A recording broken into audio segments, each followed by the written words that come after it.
नमस्तेभ्य अट्ठावयम्मि उसहो चंपाये वासुपूज्य जिणाहो उपज्जन्तेणेमि जिणो उज्जन्तेणेमि जिणो पावायेणि बुधो महावीरो।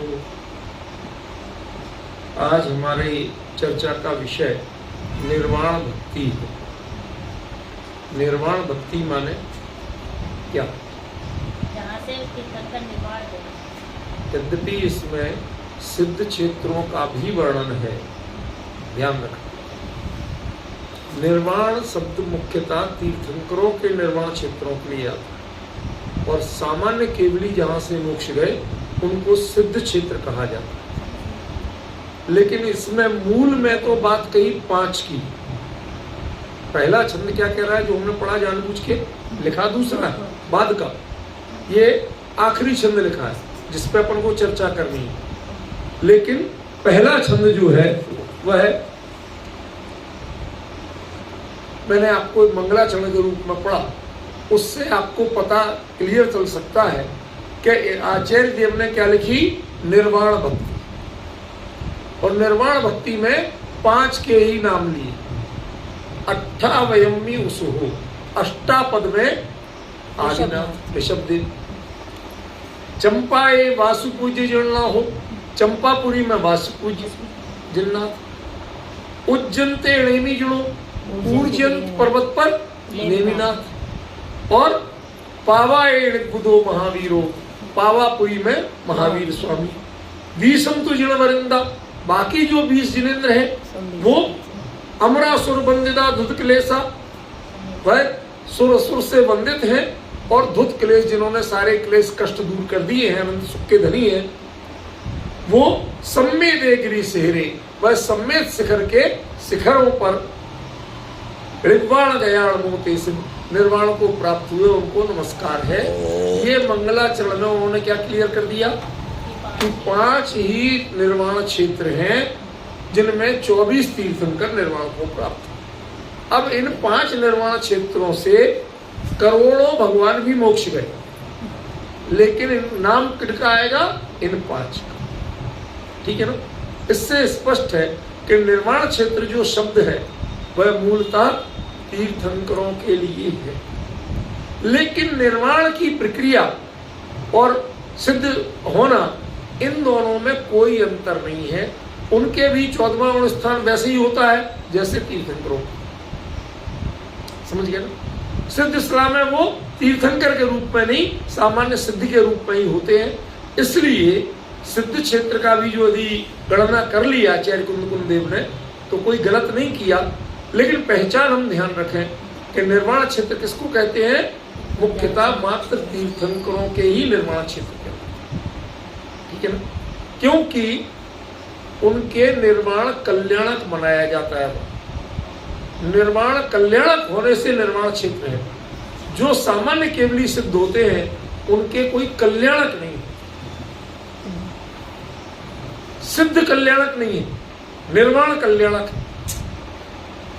पूरी बात समझ में आई?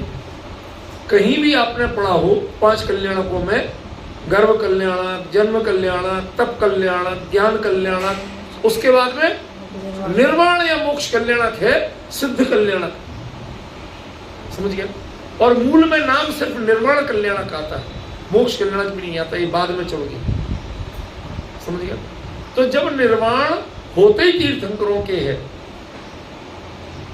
कल्याणक होते ही तीर्थंकरों के हैं, इसलिए निर्वाण क्षेत्र वो तीर्थंकरों का ही कहा जाएगा, वो सामान्य केवलियों का नहीं कहा जाएगा। ये बात दूसरी है कि उन निर्वाण क्षेत्रों में अनेकों अनेक सामान्य केवली भी सिद्ध होते ही हैं।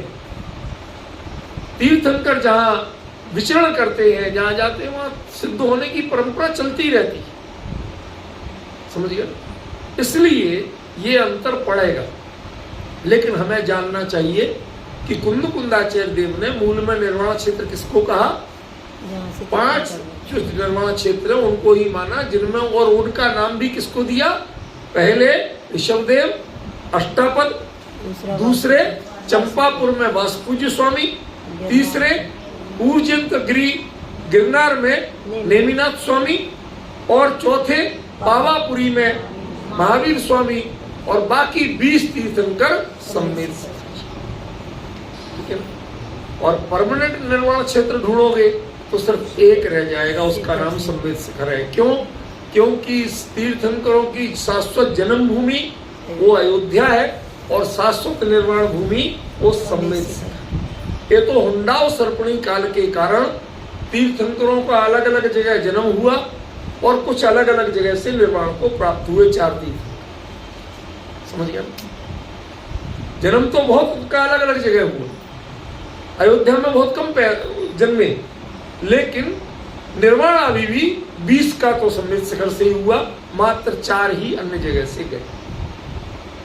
तो ये बात देखो, कभी छोटी बात भी हो उसे जानकारी में लेना चाहिए, क्योंकि यहाँ यदि जानकारी नहीं मिलेगी तो फिर किससे पूछने जाओ, कौन देगा? यहाँ आपको ये विश्वास रखो कि जो जानकारी मिलेगी वो 100% कन्फर्म और प्रामाणिक मिलेगी, उसका लॉजिक होगा, उसके आगम प्रमाण होंगे, उसमें किस्से कहानी नहीं, उसमें सॉरी और बहानेबाजी नहीं होगी। ठीक है ना? तो आपको बात समझ में आ गई सुरेश बाबू? निर्वाण क्षेत्र कौन है? तीर्थंकरों का जहां से निर्वाण हुआ, और शाश्वत निर्वाण क्षेत्र सिर्फ एक है, और वर्तमान 24 के हिसाब से निर्वाण क्षेत्र 5, 4 तीर्थंकरों के 4 अलग अलग, और 5वां जहां से शेष 20 तीर्थंकर गए। ठीक है? तो ये अपने को पहचान रखना चाहिए, भले ही सामान्य जानकारी से ही, पर रखना चाहिए। जब हम निर्वाण भक्ति कर रहे हैं तो निर्वाण भक्ति मूलतः तीर्थंकरों की ही होती है, सामान्य केवलियों की। क्यों? क्योंकि निर्वाण भक्ति निर्वाण कल्याणक के प्रसंग में असली पढ़ी जाती। अब जिनके कल्याणक ही नहीं होंगे उनकी क्यों पढ़ी जाती? बात समझ गए? या समाधि भक्ति के बाद में पढ़ी जाती, तो समाधि तो संलेखना है, वो भी एक तरह से देह विसर्जन का ही प्रक्रिया है। उसके अलावा निर्वाण भक्ति पढ़ने का प्रावधान सामान्यतः नहीं, प्रतिष्ठा विधि में होता है, वो तो आएगा ही, लेकिन उसके अलावा सामान्य रूप में नहीं है। हाँ, आज जो हम लोग नियमित पढ़ते हैं, भले हिंदी की सही, उसका उद्देश्य ये है कि हमारे जीवन में पहले घूमने के इतने साधन नहीं, लोग निकलते नहीं, ज्यादा से ज्यादा रिश्तेदारी में पहुंच जाते थे। अब लोग घूमने बहुत लगे, तो मैंने इसलिए नियम किया ताकि उनको पता रहे कि हमारे निर्वाण क्षेत्र सिद्ध क्षेत्र कौन कौन से हैं, कहाँ कहाँ हैं। तो कभी जाएंगे तो उनके भी दर्शन करने का भाव रखें, उनकी भी पहचान रखें, उनको भी याद करें। इस भावना से निर्वाण भक्ति पढ़ने के प्रावधान किया। समझ गया? नहीं तो अकेले घूमे फिरे और चले आए, बगल में क्षेत्र था छोड़ा, पता ही नहीं है। हम तो कहते हैं स्पेशली जाओ, तो वो जरा परंपरा बनी रहे, इसके लिए कहते। अब सुनिए, जो मूल अपना निर्वाण भक्ति का एक गाथा हमने लिया है छंद, उसको हम पढ़ें और उसमें पहले शब्दार्थ करेंगे, बाद में उसमें निर्वाण भक्ति क्या है ये आपको समझाएंगे भावपूर्वक। जे जिण जत्थे तत्था, जो जिनेन्द्र जहां पर, तत्था वहां पर, जो जहां हुए वहां पर।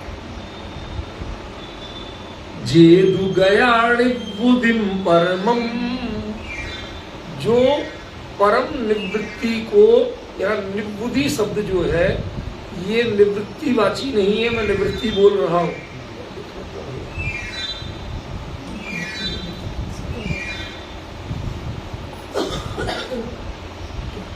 ये निवृत्तिवाची नहीं है, निवृत्ति शब्द प्राकृत का परम शांति का वाची है। उसको निर्वाण से कैसे जोड़ा ये भी बताता हूं, ये भी बताता हूं। क्यों? क्योंकि संसार अवस्था में भले ही तीर्थंकर केवल ज्ञानी हो जाएं, तब भी उनके आहार आदि क्रियाएं तो नहीं होती हैं, लेकिन विहार क्रिया तो होती है। उठना और बैठना दोनों होता है। ठाण सेज विहारा। आचार्य कुंद ने प्रवचन सार में आंखों देखा वर्णन किया है। विदेश क्षेत्र गए थे, साक्षात देखा और वो वर्णन किया है कि भगवान उठ के खड़े हुए, फिर दूसरी जाके विहार किया, फिर दूसरी जगह जाके बैठे। इतनी क्रिया, फिर धम्मोपदेशो और धर्म का उपदेश दिया, दिव्य ध्वनि फिरी। अब ये 4 क्रियाएं कोई कर रहा और वो बिल्कुल शांत है, उसे दुनिया से कोई मतलब नहीं है, परम वीतरागी है, ये एकदम से समझ में हम लोगों को कम आता है। जैसे आज के जमाने में लोगों को ये समझ में नहीं आता कि कोई मंदिर बनवाए, व्यवस्था करे, सेवा करे, पूरा इतना बोले करे, सारा चिंता करो, कुछ कमाना ही नहीं है तो क्या को करना। भाई आजकल धर्म में 99 नहीं 100% प्योर कमाई चल रही, हर चीज के पीछे धंधा। तो उन्हें जैसे समझ में नहीं आता, ऐसे ही यहां समझ में नहीं आता कि ये क्रियाएं हो रही हैं, तो वो शांत कैसे। लोगों को मन में ये डाउट रहता ही रहता है, कुछ ना कुछ तो चल ही रहा हो। ये सोच का अंतर है। कोई व्यक्ति वास्तव में निष्प्रय होकर भी कार्य कर सकता है, ये आज के जमाने में विश्वास नहीं। बात समझ रहे हैं? इसी प्रकार ठाण से विहारा धर्मोपदेशो, उठना बैठना, विहार करना, धर्मोपदेश देना, ये क्रियाएं कोई वीतरागी कर सकता है, ये समझ में नहीं आता, गले नहीं उतरता। समझ में? मन में कुछ ना कुछ दुविधा, डाउट जिसे कहते हैं, बना रहता। इसलिए आचार्य ने अकेले वो शब्द का प्रयोग नहीं करके बुद्धि शब्द का प्रयोग किया। व्यक्ति परम शांति को प्राप्त कब होता है? निवृत्ति अकेली नहीं है। परम शांति माने जिसे दुनिया से कोई मतलब, दुनिया से मतलब रखोगे, चाहे धर्म चर्चा से मतलब भी रखोगे, तो भी आकुलता ही होने वाली है, वास्तव में शांति मिलने वाली है।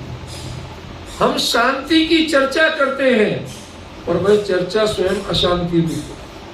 गलत कह लो भाई, बोल रहे तो इसमें शांति होगी, तो कह लो शांति की चर्चा,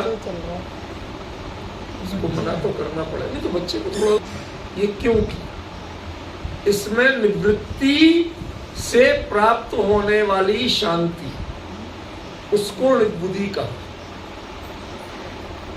फिर से बोलूंगा मैं, निवृत्ति से प्राप्त होने वाली शांति। हम लोगों को तसल्ली कब मिलती है?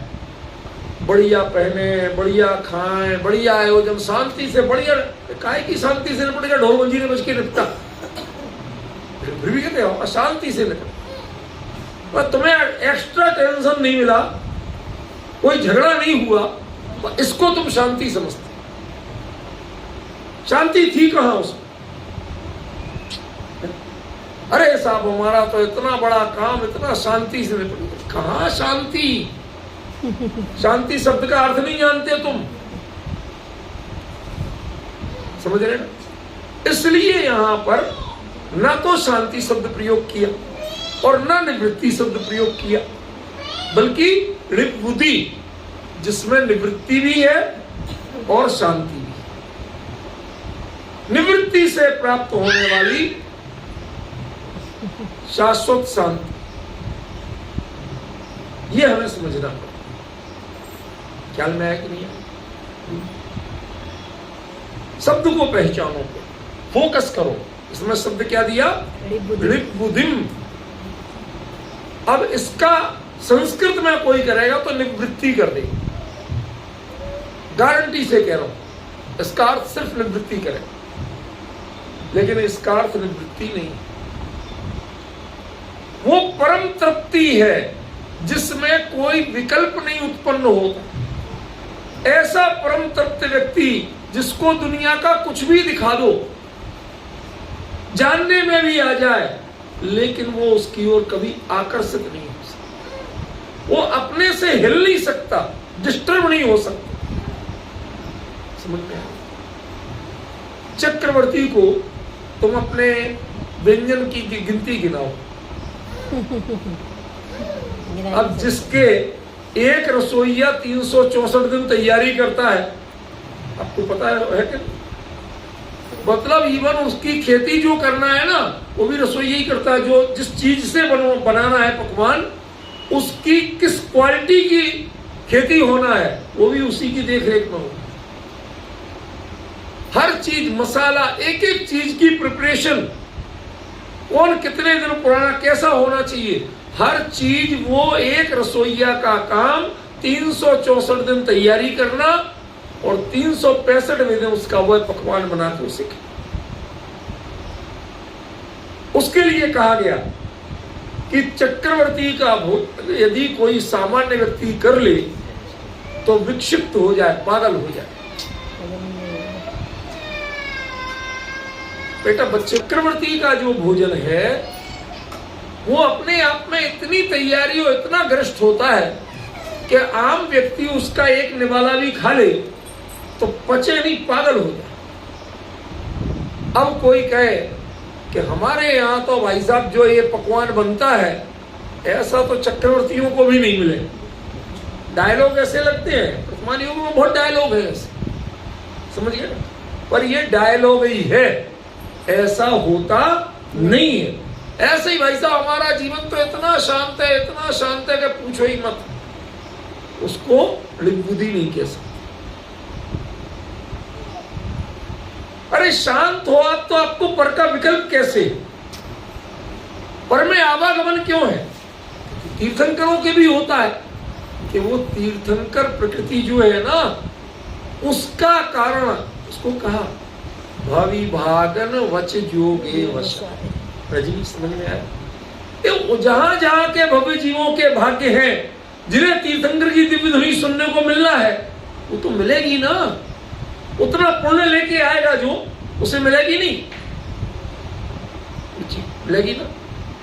तो भव्य जीवों के भाग्य हैं, उनका भाग्य और इनके ऐसा योग, दोनों मिलके उनका बैठना, उठना, विहार करना, धर्मोपदेश देना, ये सब ऑटोमेटिक होता है। ये तीर्थंकर ना उसमें योग लगाते हैं ना उपयोग लगाते हैं। अंजू, पूछना चाहिए तुझे कि भाई साहब ये योग और उपयोग क्या होता है, पूछना चाहिए। इसीलिए तो कह रहा था कि पूछना चाहिए। मुझे पता है तुझे ढेला भी नहीं आता, जानबूझ के कहा मैं, इसीलिए कहा पूछना चाहिए। योग कहते हैं आत्म प्रदेशों के परिस्पंदन, आत्म प्रदेशों का हिलना डुलना। तो उनके आत्म प्रदेश नहीं हिलते, ना पैर से ऐसे कदम बढ़ाते हैं। उठना और बैठने की क्रिया होती जरूर है, उसके बाद आकाश में सीधे बिना कदम बढ़ाए ऐसे जाते हैं, वहां पहुंचते हैं। उनके पैरों तह सुर कमल रचाएं, ये तो सुरों का काम है, तो उनका काम थोड़ी है कि नीचे कमल रचाओगे तब हम चलेंगे। इसका दुरुपयोग लोगों ने किया, फूलों पे चलने लगे। भगवान भी तो चलते हैं। अरे लोग आज महाराज तक दुरुपयोग कर रहे हैं, चल रहे हैं, फूल बिछवा रहे हैं अपने लिए, कहते तहसुर कमल रचाई, भगवान भी तो चलते हैं ऐसे। वो उसको पहले तो स्पर्श नहीं करते, और दूसरे वो कमल स्वर्ण कमल होते हैं, अचित्त होते हैं, वो सचित्त किसी खेत में पैदा नहीं होते, तालाब में पैदा नहीं होते। ये सब विवेक नहीं करें। अभी आपको सोने चांदी के कमल बिछवा दें और उन पर चलने को कह दें तो जिंदगी में कसम कर लो कि भाई साहब तो जमीन पे ही चल रहे हैं, अब नहीं चलेंगे, पूरे में छेद हो जाएंगे, होंगे कि नहीं तलवे में। तो ये जो यदि गड़बड़ी है तो उसकी हमें स्पष्ट निसंकोच चर्चा करना चाहिए। हम किसी के व्यक्तिगत नाम लेके अभिनय करके नहीं करें, विरोध करने के लिए नहीं करें, ये हमारा कर्तव्य। लेकिन सत्य को जाने तो सही। तो जैसे तीर्थंकरों के सुर कमल रचाई पे आपको भ्रम होता है, ऐसे ही उनके चलने में भी भ्रम है। उनका योग नहीं चलता, उपयोग नहीं चलता, काय की क्रिया अपने आप होती है। उसके लिए कुंदाचार्य देव ने खतरनाक दृष्टांत दिया, मायाचारो वित्थीलम। जैसे स्त्रियों को कोई ट्रेनिंग नहीं लेना होती है, मायाचार और सब करने के लिए ट्रेनिंग लेना, ये तो उनका जन्म सिद्ध अधिकार है कि लेके ही आते, वो अपने आप चलता है, स्वाभाविक प्रवृत्ति है। हाँ। स्वाभाविक तो नहीं कह सकते, सांस्कारिक कह सकते, क्योंकि स्वभाव तो आत्मा का ज्ञान दर्शन ही है, स्वभाव तो कभी छल करना नहीं हो सकता, इसलिए स्वाभाविक नहीं कह सकते हैं। संस्कार, आदत पड़ गई ऐसी कि जिसको सोचना नहीं पड़ता। इसके लिए एक खोटा दृष्टांत चलता है, हमारे सुरेश जी के एरिया की बात है, वही विशेष व्यक्ति आए तो जरा स्मरण करना चाहिए ना। इनके एरिया की बात है, एक आदमी था, उसे बात बात में माँ बहन की गाली देने की आदत थी। तो उसको किसी ने समझाया, भाई तू भले कुल का है, ऐसे नहीं बोलते।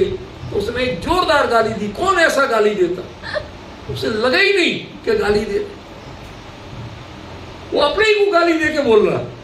मतलब गाली गाली है, ये उसे नहीं लगता, वो उनका तकिया कलाम। आपने बेचारे सुरेश जी को टारगेट कर लिया, रजनीश जी की जगह। बनारसी लोगों को समझ गया? अभी सुरेश जी इतने दिन बाद आए हैं तो उनका नाम तो लेना। सुनो, ये सब बातें छोड़ो, अपना मूल विषय कुछ और है। एक छोटी मोटी बात में हल्के से थोड़े माइंड को सहज रखने के लिए कह देता हूँ, और कुछ नहीं। किसी का ना कटाक्ष करना उद्देश्य है और ना किसी की प्रशंसा करना उद्देश्य। तो तीर्थंकरों के ये सारी क्रियाएं होते हुए भी उनका योग उपयोग उनसे जुड़ता नहीं है। भगवान को पता नहीं है कि दिव्य ध्वनि कैसी खिल रही, ना वो उसमें उपयोग लगाता, ना उसके लिए बोलते हैं, होंठ भी नहीं हिलते। अभी कुछ दिन पहले मैंने देखा था, ये AI के जो जादूगर लोग हैं, किसी महापुरुष ने वो लगा दिव्य ध्वनि कर रही, भगवान के होंठ हिल रहे। जैसे अन्नमतियों के वो होंठ हिला के बताए थे ना कि भला फला मैया और फला भगवान बोल रहे हैं, समझ गए ना, बेटा तुम ऐसा करोगे, इतना लाइक और सब्सक्राइब। मतलब भगवानों को कोई धंधा नहीं रह गया क्या कि हम ऊट पटांग रीले बनाए और उनके लिए लोग सब्सक्राइब करें, यही काम रह गया भगवानों का। तो ऐसे ही वो होंठ हिला के भगवान बोल रहे, भीतर क्या पागलपन है। भगवान के होंठ नहीं हिलते,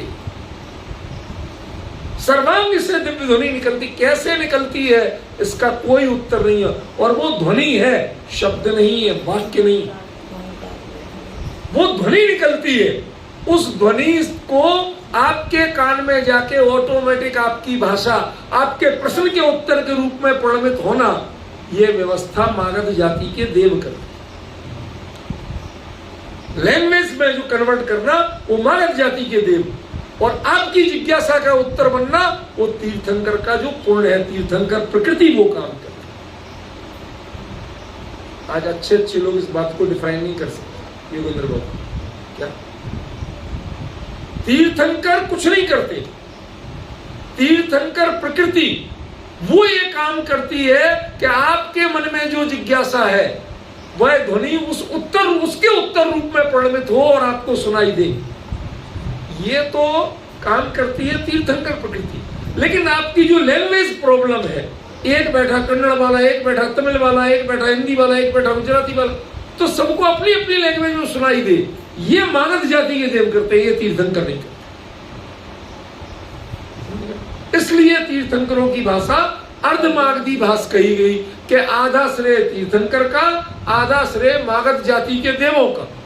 श्वेतांबरों ने अपनी भाषा का नाम ही अर्धमागधी रख लिया और उन्होंने कह दिया कि देखो भगवान इसी में बोले थे। वो अर्धमागधी भाषा का नाम नहीं था, समझ गए? वो अर्धमागधी नाम था, आधा श्रेय मागध जाति के देवों का और आधा श्रेय तीर्थंकर का। आपकी जिज्ञासा का उत्तर में कैसे बना, वो तीर्थंकर प्रकृति का कारण, ठीक है ना। और लैंग्वेज प्रॉब्लम को सॉल्व करना ये मागध जाति के देवों का काम, समझिए। तो इस तरह से तीर्थंकरों के ये सब काम होते हैं, पर वो कैसे हैं? परमम बुद्धिम, एक होती है तात्कालिक शांति। कैसी होती है? भाई हम लोग भी कभी कभी घंटे आधे घंटे चुप बैठ जाते। हमारा चेला वो अभी से तो अभी 10 दिन से चुप बैठा रहेगा 10 दिन, मतलब ठीक है ना। तो चुप बैठना, नहीं बोलना, ये परम शांति का प्रतीक है क्या? भाई उसके बोलने से कोई डिस्टर्ब नहीं हो रहा, जो बोलने से होता कदाचित वो नहीं हो रहा, इसको शांति कह सकते। लेकिन ये तृप्ति वाली शांति, और परमम, परमम माने सर्वोत्कृष्ट, बियॉन्ड दी कंपेयर, जिसकी किसी से उपमा नहीं दे सकते, तुलना नहीं कर सकते, ऐसी शांति को जो जहां पर गए, इतनी शांति को जिन्होंने जहां प्राप्त किया, इसमें रहस्य क्या है? अभी तो शब्दार्थ चल रहे हैं, भक्ति तो अभी शुरू होगी, थोड़े से समय लगेगा, शब्दार्थ तो कर ले। तो ये जहां पर वहां पर क्यों लिखा? जत और तत्, ये क्यों लिखा? जगह से क्या उनकी सिद्धि हुई है? उसमें श्रेय जगह का है कि नहीं है? तो फिर आप क्यों कह रहे कि ये निर्वाण की भक्ति नहीं है, ये निर्वाण क्षेत्रों की भक्ति? क्योंकि पंचम काल में हमें निर्वाण देखने का सौभाग्य नहीं है। निर्वाण क्षेत्र में आप चाहो भी तो निर्वाण देखने को नहीं मिल सकता। समझी बात? तो जहां निर्वाण हुआ, हम वहां से वो फीलिंग्स लेना चाहते, वो संवेदनाएं लेना चाहते। और कुंदाचार्य का जो था ना पुनर्मुलई, वही रूपल बन गई, वो तो पगला, वो बिल्कुल वहीं पर ऐसे बैठे। भगवान मुनराज आचार्य कुंद देव यहां से विदेश क्षेत्र कहते हैं सिमंदर स्वामी के तरफ, वहीं ऐसे बैठे। हमने बहुत कहा भाई कहाँ है, गीले पत्थर है, फिसलन है, कहीं गिर गिरा पड़ी हड्डी उड्डी, कहां से इधर से उधर से भाग के जाके बैठे। क्यों? वो फीलिंग्स ले, उस फीलिंग्स की कीमत है। समझे? आप घूम के कहां आए, ये तीर्थाटन नहीं है। अन्य लोगों में तीर्थाटन होता है, तीर्थ यात्रा होती है, और जैनों में तीर्थ वंदना होती है, भक्ति होती है। ये डिफरेंस आपको आज सीखने को मिलेगा कि यात्रा और वंदना, या यात्रा और अटन, उससे वंदना और भक्ति में क्या अंतर है? प्रश्न समझ में आया? आपने ये शब्द भी सुने होंगे, तीर्थ यात्रा, तीर्थाटन। अटन माने घूमना, तीर्थ भी घूम फिर आए, जैसे कन्याकुमारी घूमा है, ऐसे ही यदि रास्ते में मिला तो सर्वमंगला भी घूमा है। समझिए, ये तीर्थाटन यदि है तो you are just a tourist, not a bhakt. जब भक्ति नहीं हो तो भक्ति कहां से होगी? समझिए, तो यात्रा और अटन में भक्ति नहीं होती है। यात्रा और अटन करने वाला भक्त नहीं होता है। तो भक्त कैसे बनते हैं? उसकी पहली जो बात है वो है वंदामी। अब देखो, वंदामी और नमनसामी दोनों चीजें कही। पहले क्या कहा? वंदा। तीर्थ की हमेशा वंदना होती है, निर्वाण क्षेत्र की हमेशा वंदना होती है, यात्रा नहीं होती, अटन नहीं होता है, वंदना होगी। वंदना यद्यपि रागात्मक भूमिका है, पर है किसके लिए? उन जैसा बनने के लिए। वो फीलिंग, भगवान आपकी फीलिंग मेरे में ट्रांसमिट हो। कैसे बने थे आप, हमें वो चीज पता चले, किसी तरह वो संवेदना हमें मिले तो हम भी उसको फॉलो अप कर सके। वो संस्कार लेना चाहते हैं हम, तो उसका नाम क्या है? वंदामी, वंदना। ख्याल में पड़ा? कब? ऋचम। ये बड़ा खतरनाक शब्द है। नित्य वंदना कब करते हो आप लोग? प्रतिदिन पूजा में। तो पूजा कितनी देर करते हो? प्रति समय। ये प्रतिदिन नहीं है, प्रति समय है। शब्द ख्याल में पड़ा?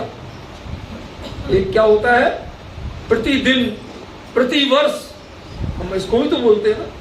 और एक प्रति समय। अंतर पड़ेगा कि नहीं पड़ेगा? ये चर्चा है प्रति समय वंदना की।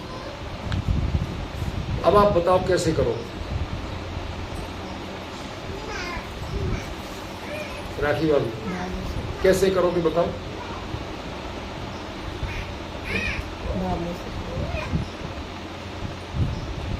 मैं बता दूं, आपको कला तो आती है, प्रयोग नहीं करते। क्यों? क्योंकि उस जगह पे आपका डिवोशन नहीं, समर्पण नहीं। कोई व्यक्ति आपको गाली दे दे तो जब तक वो गाली याद रहेगी, कहीं से बोलते किसी को सुनोगे, नहीं बोल रहा, कोई कुछ भी नहीं कर रहा, और 2, 4, 6 दिन तो हर समय खाते पीते उठते बैठते सोते जागते चलती रहे। क्यों? क्योंकि गाली आपको इतनी इंपॉर्टेंट है। पर वो निर्वाण क्षेत्रों की वंदना, निर्वाण गए जीवों की वंदना, वो आपके लिए कैजुअल है, पार्टी वियर है। जब पार्टी हुई तो पहन लिया। पार्टी के कपड़े जैसे तन ढकने के लिए नहीं पहने जाते, ऐसे हम तीर्थों की वंदना जीवन शैली का अंग नहीं बनाते हैं। हम तीर्थों की वंदना कैजुअली करते हैं। जब करते हैं तब कर लेंगे। अब अंतर समझ में आ रहा? कहां गड़बड़ी हुई, कहां चूक हुई है हमसे? समझिए, उस चूक को पहचानना पड़ेगा।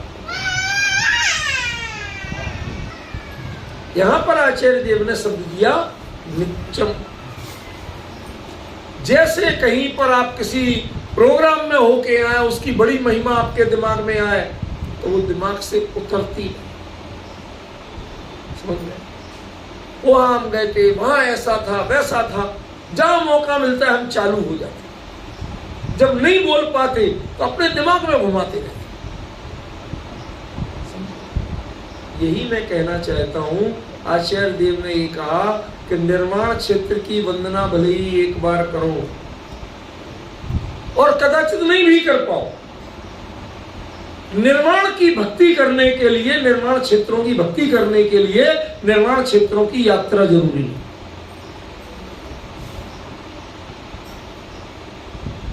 वंदना आप यहां बैठ के भी कर सकते हो, यात्रा करने के लिए वहां जाना पड़ेगा। समझिएगा, हम यात्रा पर नहीं जा रहे हैं, निर्वाण क्षेत्रों की यात्रा नहीं करा रहे हैं। निर्वाण क्षेत्रों की पहले वंदना और फिर नमस्कार तक पहुंचना है। ये जो वंदना से नमस्कार की दूरी है, असल में इसका नाम भक्ति है। यात्रा से और भक्ति का अंतर आपको जानना है तो इनको समझना पड़ेगा। अब इन शब्दों पे मैं बोलूं थोड़ा सा, एक शब्द और कह दिया आचार्य ने, तीयरण शुद्धो।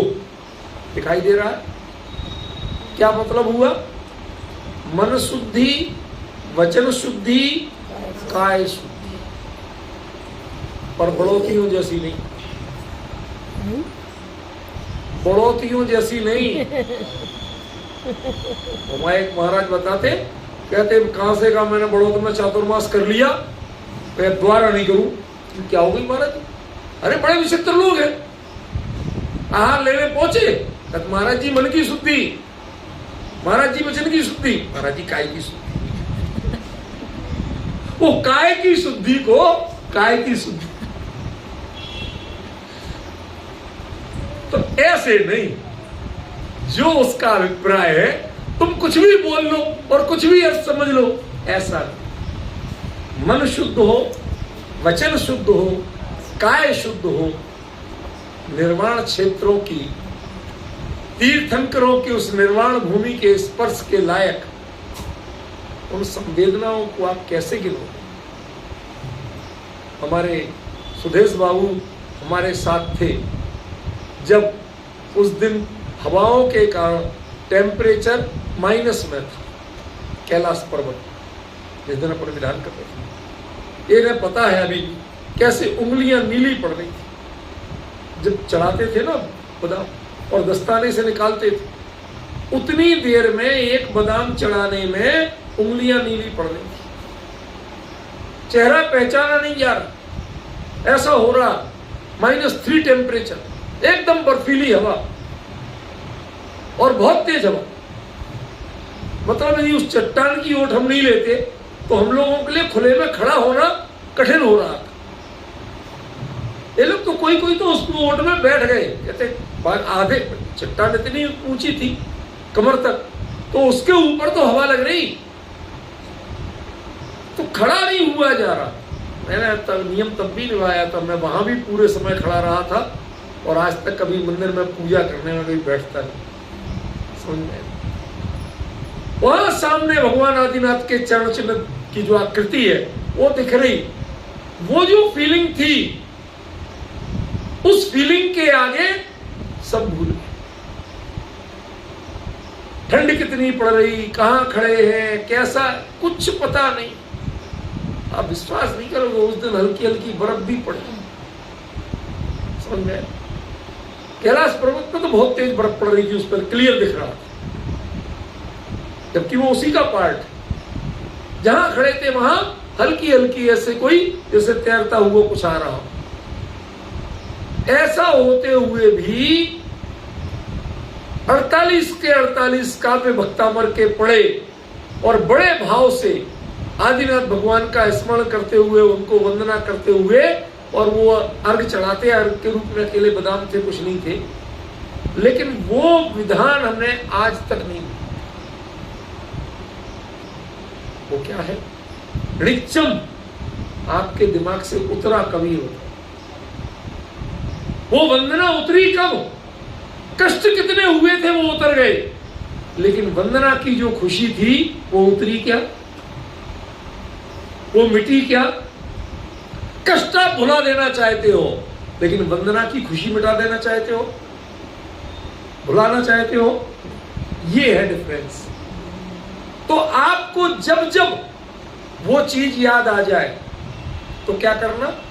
तीर्ण शुद्धो, आप नहाने नहीं जाएं, लेकिन जैसे भी है आप सावधान मुद्रा में तो हो सकते कि नहीं हो सकते? बताइए। जैसे राष्ट्रगान में आप कहीं चल रहे थे, रास्ते में थे, आप वहीं खड़े हो जाते सीधे। सम्मान देने का तरीका के लिए नहाना जरूरी है। आधी रात को आपको विकल्प आ जाए तो कैसे होंगे? उपयोग सावधान होगा कि नहीं होगा? यदि जाग जाओगे तो शरीर भी सावधान होगा, अपने आप हाथ जोड़ने लगेंगे, नहीं जोड़ने लगेंगे। ये कर्ण शुद्धि का मतलब क्या है? कर्ण माने इंद्रिय नहीं है यहाँ, 3 कर्ण माने मन रूप, वचन रूप, काया रूप। ये तीनों की शुद्धता माने तीनों की एक रूपता। यदि मन से आप समर्पित हैं तो वचन से कुछ और उच्चारण हो नहीं सकता, और मन और वचन जिनके लिए समर्पित है तो काया उनके चरणों में झुके बिना नहीं रह सकती। नहीं झुक पाओगे तो भी सावधान तो होगे, अभिनय में तो खड़े नहीं होगे। आज मैं आपको एक चीज बताना चाहता हूं, सभी को, योगेंद्र जी, रंजीत जी, सुरेश बाबू, सभी को स्थापना करते हो। कमी मेरी है, मैंने नहीं बताई थी। स्थापना में यदि दोनों पंजे एड़ी से मिलके नहीं, आगे खुले रहे, एड़ी मिली रहे, और आप बिल्कुल सीधे खड़े रहे, मेरुदंड जिसे कहते हैं, रीढ़ की हड्डी बिल्कुल सीधी करके, और इस तरह से जो आप स्थापना करते हैं, एक बार ऐसे करके देखिए, एक जैसे कैजुअली आप पैर फैला के करते हैं, करके देखिए, एक दिन में आपको सारा अंतर समझ में आ जाएगा मैं क्या कह रहा था। तीकरण शुद्ध, तीनों मन वचन काय, तीनों की शुद्धता क्या है? तीनों की एक रूपता, तीनों का केंद्र बिंदु क्या हो कि भगवान के निर्वाण क्षेत्र। भगवान यहां से निर्वाण गए थे, आप अष्टापदाधीश्वर स्वामी नहीं पहुंचे, लेकिन जब बोलते हैं तो आपके भाव उसी वंदना के, काय भी उसी वंदना की मुद्रा में झुके, उतनी ही सावधान हो तो तीकरण शुद्ध। यहाँ तो सबसे बड़ा खतरा तो मन का है। माला के दाने फेरते मनुआ फिरे बाजार में, कोई रोक पाया आज तक? अभी टप टप टप थोड़ी हो जाए तुरंत मन घूमेगा, अरे फिर आ गया, अब बरसने लगा, घर कैसे जाएंगे, पता नहीं वहां पर कपड़े तो नहीं पड़े थे, कहां कहां विकल्प भाग जाते। ऐसे क्या तीर्थों की वंदना के लिए भी उपयोग भागता है आपका? जब तीर्थ में बैठ के घर पे उपयोग भाग सकता है, तो घर पे बैठ के तीर्थ में भी तो उपयोग भागना चाहिए ना। हो जाएगा नित्य, नित्य हो जाएगा। वो चित्त से नहीं उतरना चाहिए, चित्त में उसके प्रति ऊब नहीं लगना चाहिए। आगे महत्वपूर्ण बात बताऊं, जैसे एक पिक्चर दूसरी बार देखो तो मजा कितनी पसंद हो तो भी मजा आधा ही अधूरा रह जाता है, पूरा नहीं। लेकिन तीर्थ भगवान के निर्वाण क्षेत्रों की वंदना 1000 बार भी करो, उसमें कभी थकान, ऊब, बोरियत, पुरानापन, बासापन ये न लग पाए, तब नित्यता, तब त्रिकरण शुद्धता है। और यदि आपको लगता है कल तो आई थी, पिछले साल ही तो आए थे, हम तो करते ही रहते, आप ईगो को सेटिस्फाइड कर रहे हैं और कुछ नहीं कर रहे हैं, तीर्थ वंदना नहीं कर रहे हैं, निर्वाण क्षेत्र की वंदना नहीं कर रहे, आप अपने अहंकार को संतुष्ट कर रहे हैं, क्योंकि उसमें बासापन लगना ही नहीं चाहिए। आप एक ताजगी लगे, उतनी ही प्रफुल्लपन मन रहे आपका, ऐसा लगे कि हमें बहुत बड़ी जागीर मिली हो, जैसे उसमें खुशी होती है, ऐसे भाव निरंतर बने रहे। इसके आगे की बात बताता हूं, ये तो स्थूल भाव। क्या आपको पता है निर्वाण किसे कहते हैं? बताओ। निर्वाण माने अ, इ, उ, रि, लृ, 5 ह्रस्व अक्षर बोले गए। इतने में 13वें से 14वां स्थान पार करके सशरीरी से अशरीरी बन गए। उस प्रक्रिया को कभी भावों में कल्पना की है?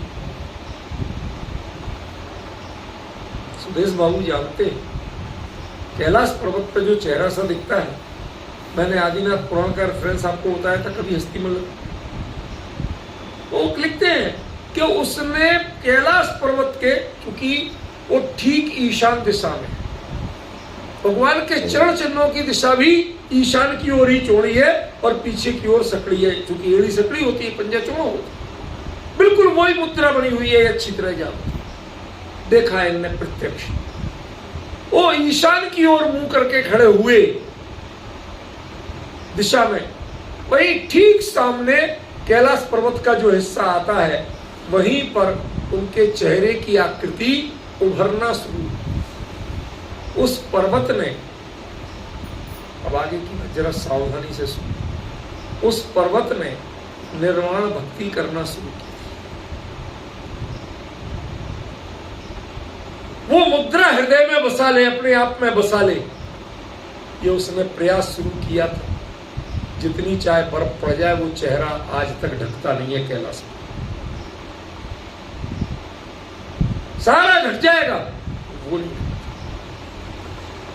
वो उस रूप में स्पष्ट बना रहता है। आप सोचिए, उसमें कैसे संजोया होगा अपने आप। पुद्गल है पर संजोया तो था ना। चाहे कवि की कल्पना सही, पर उकरी तो थी वो आकृति वहां। उसने नित्य धारण किया। प्रभु यहां से निर्वाण को प्राप्त हुए थे, 5 अक्षर बोले गए, उतने में जितना बन पाया, जितना अपने आप को ढाल पाया, उतना उसने अपने आप को उस रूप में ढाल लिया। उसने मूर्ति बनना चाहा, मूर्तिमान को देखकर। क्या बोला? उसने स्वयं को मूर्ति बनाना चाहा, मूर्तिमान को देखकर। मैंने किसी जगह इसका वर्णन किया तो एक हमारे समाज के बड़े पंडित हैं, वो खड़े हो गए, हमें तो कुछ नहीं लगता है ऐसा, आप बेकार की बातें कर रहे हो। क्यों? ये सब दृष्टि कब आती है कि जब आपके मन में भक्ति होती है, आप वंदना करने जाओ तो आती है। जब आपने उस नजर से देखा ही नहीं, आपको खाली कसाय से क्रिटिसाइज ही करना है, तो इसके अलावा कुछ नहीं निकला।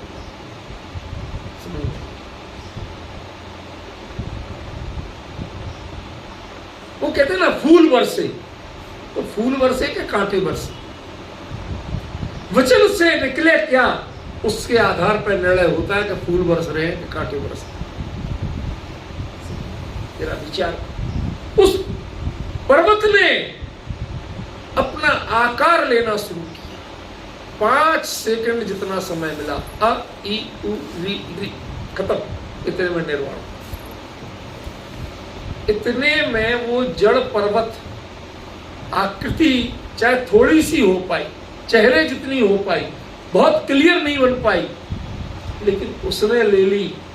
और हम निर्वाण क्षेत्र के जाके हाथ लगा के उन चरण चिन्हों को, उनकी वंदना करके आ जाते हैं, और हमारे परिणाम आकृति नहीं ले पाते हैं भगवान जैसी। हम 1 मिनट को भी भगवान जैसी मुद्रा में बैठने के लिए सक्षम नहीं होते हैं। मन वचन काया चंचल बने रहते हैं। तो बताइए 30 शुद्धो कैसे होगा? वो बेचारा पर्वत होके भी आज तक करोड़ों साल पहले की मुद्रा अपने में बसाए बैठा। रजनीश बाबू कितना समय मिला था? कुल 5 ह्रस्व अक्षर का समय। निर्वाण का काल इतना सा है, इतने में वो प्रक्रिया घटित होती है सारी। उतने में भी कोई भक्त होगा तो वो अपने आराध्य को हृदय में बसाएगा कि नहीं बसाएगा, अपने भावों में बसाएगा कि नहीं बसाएगा। उसके बेचारे के पास और कुछ नहीं था, तो उसने अपने आकार को उनके आकार में बदलना शुरू। वो मुद्रा आज भी दिखती। ये मैं बताना चाहता हूं कि आप यदि अपने आप को उसके प्रति समर्पित करोगे, भक्ति होगी, तो फिर भक्ति से भगवान दूर नहीं होते। वो आपका निर्माण हो जाएगा, वो अलग बात है, लेकिन मेरे हृदय में बस जाओगे, मेरे भावों में बस जाओगे, मेरी भावनाओं में ऐसे निर्माण का संकल्प बस जाएगा, ये अलग बात। इससे दूर कर सकते हो आप? नहीं।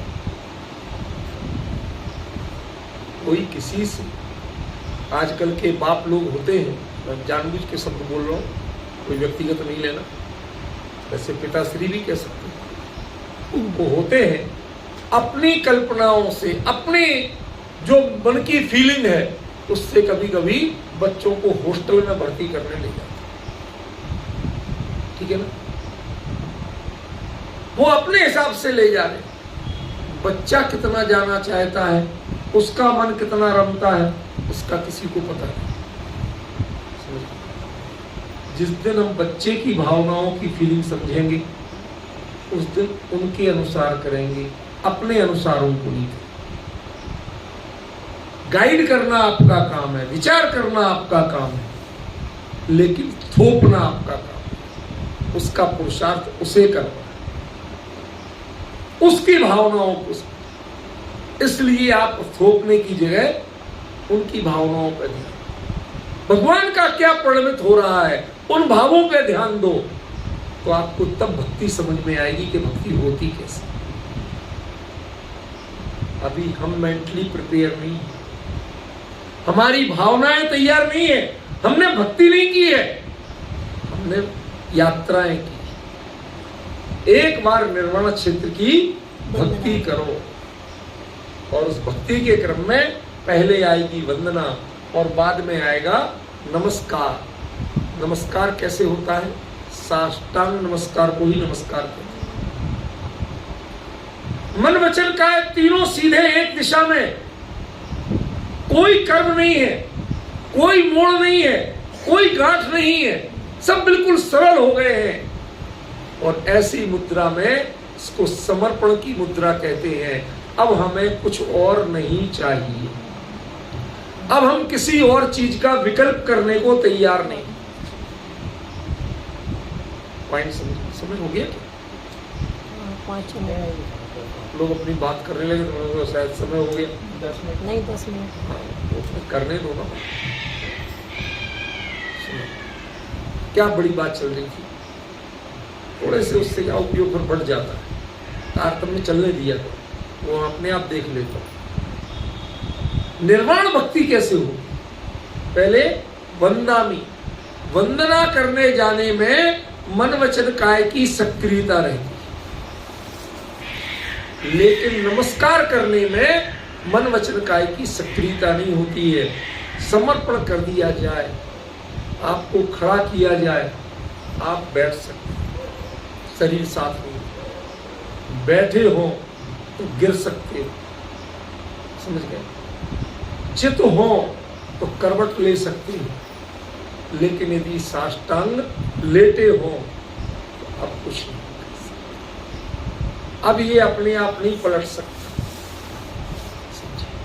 वो है नमस्कार की मुद्रा।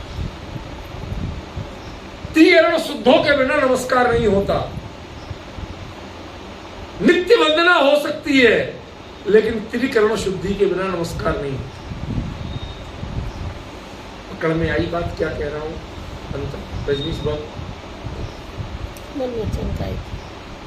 वंदना, भाव, भक्ति ये आप कितनी ही कर सकते हैं, लेकिन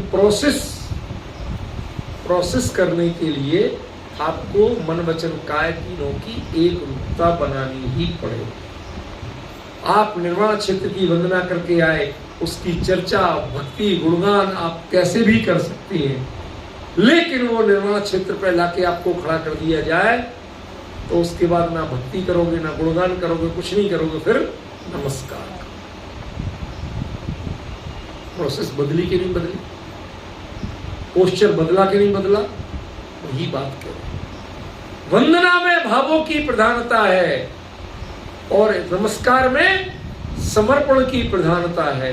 अब हमें ज्यादा विचार भी नहीं करना, ज्यादा भाव भी नहीं करना, हमने अपने आप को पूर्णतः समर्पित कर दिया। अकेला काय आपको लंबी दिख रही है, सीधी दिख रही है, लेकिन वो कहते हैं कि आपको वचन भी उतने ही ऋजु बनाना पड़ेंगे और मन को भी उतना ही सरल बनाना, तब नमस्कार।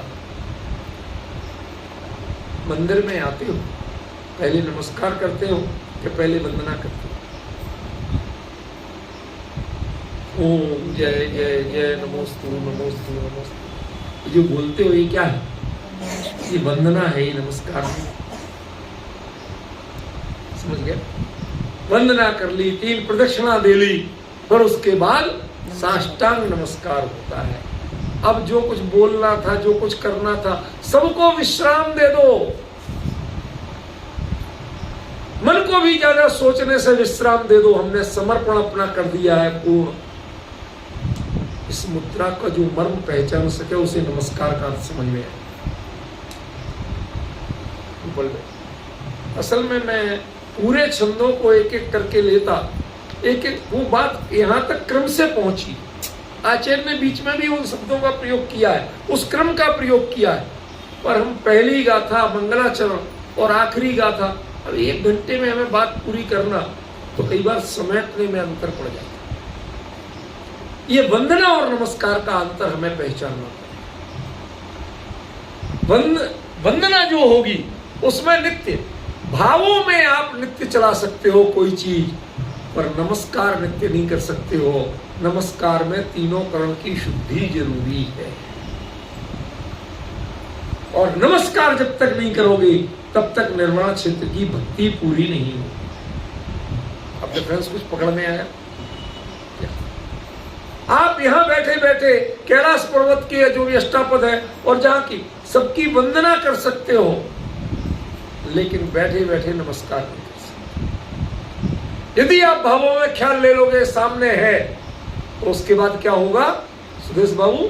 साष्टांग प्रणाम। मन की शुद्धि, वचन की शुद्धि, काया की शुद्धि, तीनों की शुद्धि पूर्वक तीनों को एकदम सरल बना दिया जाएगा, तब जाके नमस्कार। डिफरेंस समझिए। कभी मौका मिला तो एक आध दिन आपको ये प्रक्रिया जीवंत दिखाऊंगा। आप लोग एक बात बताइए, पूछ रहा हूं, थोड़ी सी प्रोसेस ही है। कल प्रतिक्रमण करना है क्या? तो उसके लिए फिर दोपहर से सबको आना पड़ेगा, बैठना पड़ेगा, उसकी व्यवस्था भी करना पड़ेगी, ये सब निकाल के। तो वो सब चीज़ें यदि आप मेंटली तैयार हो तो यहाँ देख लेना पुस्तक है कि नहीं। उसके क्रम में लास्ट में ये वंदना से नमस्कार की यात्रा सिखाऊंगा, इसलिए ये चर्चा हो। उसमें आपको वंदना कैसे होती है और नमस्कार कैसे होता है थोड़ा उस समय समझाने की कोशिश करें। ख्याल में तो आप लोग विचारिए कि निर्वाण क्षेत्रों की भक्ति कैसे होती है। उस भक्ति के क्रम में पहले हमें निबुद्धि होनी चाहिए, परम निवृत्ति, और उस भाव को हम मन में संजो करके उनकी वंदना हो, नित्य हो, कभी क्रम नहीं टूटे। और उसके बाद तीनों करण की विशुद्धि जब हो जाए तो नमस्कार। जैसे ओम बोल के लोग अपना स्ट्रेस कम करते हैं तब योगा करते हैं, ऐसे ही तीनों करण की शुद्धि होगी तब नमस्कार होगा। आपके लेट जाने से नमस्कार। तो ये विषय बहुत गंभीर है, विस्तृत है, फिर कभी अपन आगे लेंगे। अभी इतनी चर्चा आपको करके बताई, इस गाथा का अर्थ बताया, आपको समझाया। अपने मन में विचार करो, चिंतन करो, कभी मौका मिला तो उसका कुछ खुलासा करेंगे। कल प्रतिक्रमण में भी इसका स्पष्टीकरण थोड़ा आएगा। आज यही था।